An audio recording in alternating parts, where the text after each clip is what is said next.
आप सभी का स्वागत करते हैं भोजपुरी इंटरटेनमेंट के यूट्यूब चैनल पर। आ गए एक बार फिर बहुत ही बवाल और दमदार अपडेट को लेकर।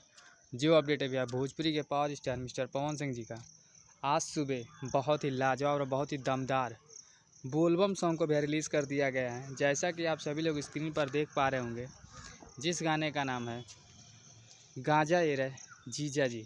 इस गाने को भैया गाया है भोजपुरी के पावर स्टार पवन सिंह जी ने और उनका साथ दिया है अंजलि आर्या जी ने। और इस गाने को भैया आज सुबह 6:30 बजे ग्लोबल म्यूजिक जंक्शन के ऑफिशियल यूट्यूब चैनल पर रिलीज़ कर दिया गया है। और इस गाने में आप सभी को फीचरिंग करते नजर आ जाएंगी क्वीन शालिनी जी, जो कि बहुत ही अच्छी एक्ट्रेस हैं। इन्होंने काम ही बहुत तगड़ा, बहुत ही बवाल किया है। और इस गाने की भैया क्वालिटी की बात की जाए तो गाने का क्वालिटी एकदम बहुत लाजवाब और बहुत ही बढ़िया क्वालिटी है भैया।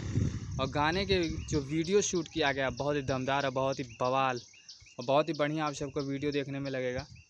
तो अभी तक यदि आप लोगों ने इस गाने को नहीं सुना है तो जाएं ग्लोबल म्यूजिक जंक्शन के ऑफिशियल यूट्यूब चैनल पर जाकर आप सभी लोग इस गाने को अपना प्यार आशीर्वाद दे सकते हैं। गाना बहुत ही बढ़िया, बहुत ही बवाल बनाया गया है।